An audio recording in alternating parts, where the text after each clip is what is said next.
Fear is always the last thing to leave, the woman says. You've slain it time and time again. Do not falter now, Elspeth. It is the last thing she hears before Sarah fades away. What an odd sensation it is to be reborn, to feel yourself being stripped away and changed. The wings on her back are heavy as plate mail, yet she cannot remember a time where she's ever been without them. This body of hers is different, and yet it is as it has always been. She is Elspeth, and she is not. There's no room for indecision. The multiverse hangs in the balance.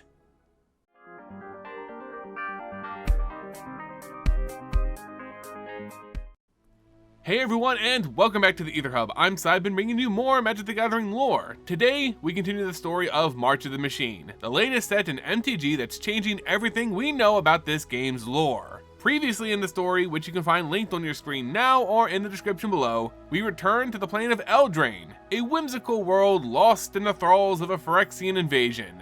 It was an unlikely hero, a fairy, who ended up saving them in a unorthodox way. Now we return to a character we thought lost to us, Elspeth Tirel. She was last seen exploding because of the Silex, but we find out her story isn't over yet. She has a choice in front of her. What will she decide? Remember, if you're enjoying our content here, consider supporting the channel by leaving this video a like, becoming a subscriber or a member, dropping a super thanks, and of course sharing it with friends. Now let's continue with March of the Machine, Chapter 11, The Last to Leave by K. Arsnold Rivera. Her memory is foggy. She's not sure if she has any to speak of. Before appearing, the last thing she remembers is fear. All of a sudden, she faces a scene that seems vaguely familiar, maybe somewhere deep in the recesses of her mind. It's a girl, young, cowering in a corner. They're in a dungeon. It's dark and humid. There's a metal beast, clenched in its jaws is an older woman, the child's mother. If this happened before, this time would have a different outcome. The girl is too weak to defend herself, but bathed in light, drawing a sword, this figure had the power to protect her. Killing the monster was effortless. She remembered, maybe, it being more difficult. The girl speaks to her now. Elspeth, it's time to wake up. The world shifts around her. Reality melds to whatever the girl desires. Or maybe what Elspeth desires, yet isn't consciously aware of. This is, after all, her younger self, and this is merely her story. Her destiny regarding Phyrexia may have started here, but where it ends is completely up to her. Whispers in her mind come to her. It's time to make a choice.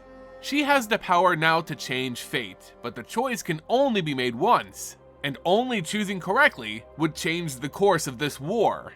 She remembers now, Elspeth Tirel, her memories. They flooded back. The Silex, the explosion. Was she dead? She remembers her friends, her allies, arguing, planning. She sees now that nothing would have been enough. None of it ever would have been enough. The weight of the burden falls to her. Before, it would have made her buckle under it. Now she had true strength, as feathers danced in the light of the cosmos. The voice. The dismembered voice of... was it a god? A deity she had once prayed to? Elspeth couldn't be certain, but she again collapsed the world around her to show Elspeth a new scene. New Capenna. Elspeth recognized her former home, the city she had been welcomed to twice in her life. The streets flooded with blood, as the screams of the New Capannans deafened everything else. She sees there a mockery of an angel. Elish Norn and the Praetor's greatest creation, their most fervent general, Atraxa. The sight of her makes Elspeth sick. The Phyrexian barks orders up an impossible tower. Survivors try in vain to save those not yet turned. They're losing. Atraxa was specifically told to give no quarter. There would be no survivors of New Capenna. Elspeth's plane would be lost. As her rage boils, she remains outwardly calm. This choice is not one that can be made off emotions, off of personal agendas. The right choice would save the multiverse. Was that choice to save New Capenna? Elspeth listens, hearing faint whispers. The angels of this plane still lived. They plotted. They would soon stand again as guardians against the Phyrexians. As much as it pained her, Elspeth turns the page of New Capenna. This is not where she should intervene. Again, the world shifts and reforms. Elspeth sees glimpses of other planes, some she knows and others she's seen for the first time, all of which are bathed in the red glow of Norn's invasion tree. A black bride singing a haunted song over an army of zombies, a friend near a cabin weeping, giant beasts ripping into metal flesh, flashes of everywhere, and everyone was dying. A more vivid scene appears. She knows this place, the rolling hills and temples of Theros. She's brought to a temple as a new voice speaks to her, the voice of her beloved Daxos, gone from her for far too long. Daxos explains that a Johnny has come here, that he's been corrupting the gods of Theros one at a time. Already 3 have fallen, and here in this temple, he guides a priestess to drink in the oil and another god will fall, this time the god of the forge. Elspeth watches her friend, no more, a Johnny, slaughter innocent children in the name of his new masters. This isn't him. If she chooses Theros, a place she once called home, she could save a Johnny, save the gods. It was a tempting offer. Completed gods would surely end Theros. No one could defend against that. And she felt she owed her mentor a great debt. But as she thought, the rationale she chose was out of personal attachments. Picking Theros didn't mean the saving of a Johnny, it meant the freeing of his soul. She would most likely have to kill him. Even if she did somehow cleanse him, a Johnny was just a single Planeswalker, certainly not enough to turn the tide. This wasn't the right choice. As much as it pained her to admit, the voice of Daxos saddeningly agreed. And again, Elspeth is whisked away. More flashes of planes fighting and losing to Phyrexia. All deserve to be saved, but not all will be. She had to make the right choice for any of them to have a chance. Next, she appeared on a world that she had hoped to never see again. The red twisting sky, the corrupted world tree. There was no mistaking it. She had been brought to New Phyrexia itself. Her incorporeal form makes its way to the base of the world tree, where her enemy, Elesh Norn, sits on a decadent throne of white porcelain. In front of Norn is Urabrask, their erstwhile ally, a Phyrexian predator in his own right. He was captured, strapped to a table, being slowly tortured and torn apart to the joints, all at Norn's command. With one final snap of her fingers, her fervent followers hack and chop at the restrained predator. He was nothing more than parts to them, and like parts, he was dissected and removed without a second thought. Next, they brought in more dismembered bits, this time of one she remembers, Karn.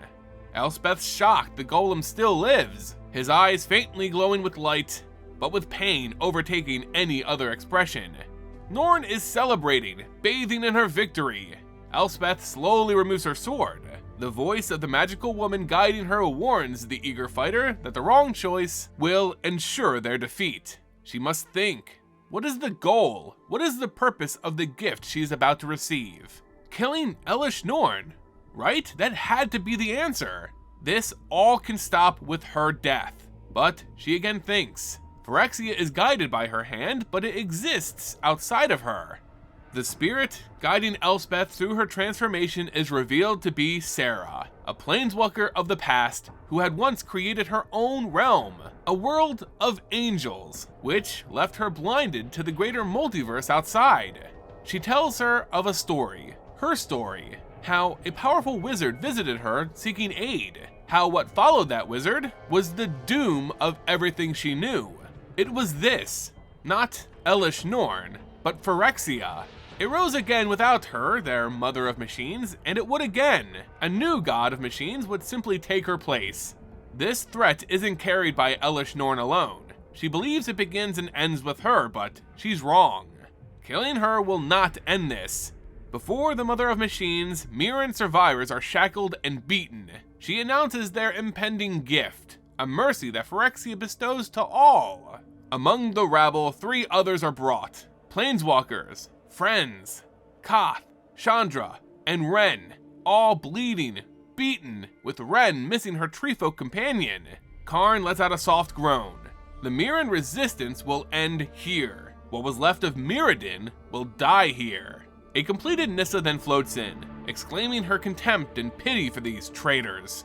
Norn gestures for her chief architect to enter. Jin Gitaxias slinks through the gathered Phyrexians. he would get the honor of personally completing these rebels, including the Planeswalkers.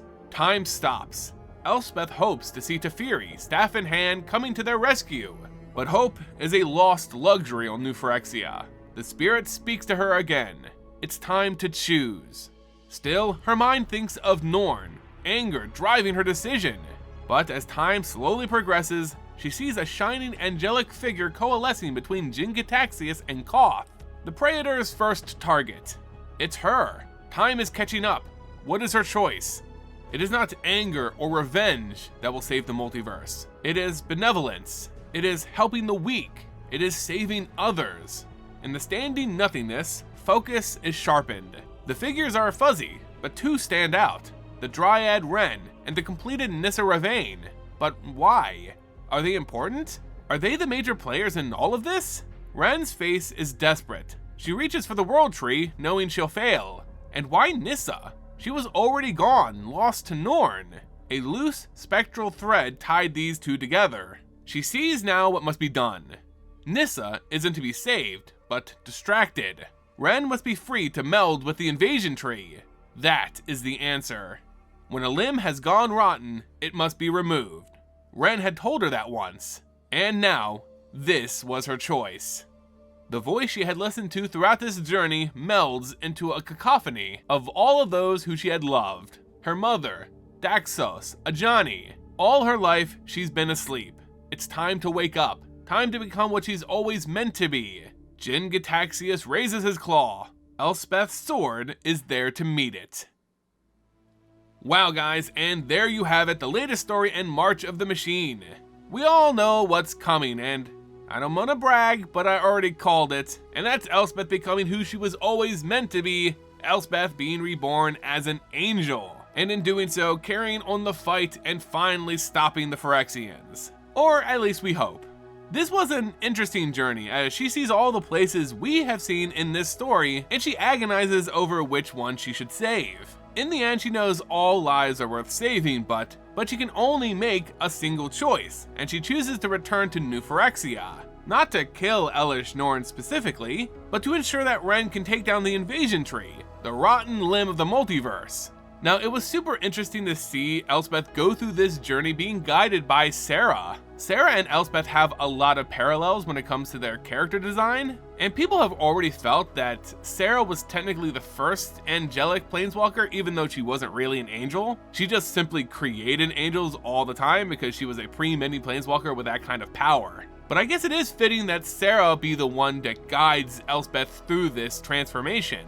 Now, I don't know if this is actually Sarah, like her spirit or something, or if it's just a form that Elspeth's consciousness kind of creates to help her through this process. It's kind of left mysterious. But I choose to believe that this really is Sarah, the spirit of the Planeswalker, aiding in the creation of one last angel. Anyway guys, that's going to do it for this video. If you're enjoying the content, please support the channel by leaving it a like, becoming a subscriber, or a member, dropping a super thanks, and sharing it with friends. It all goes a long way in helping the community grow. As always, thank you all so much for watching, and until next time, see ya!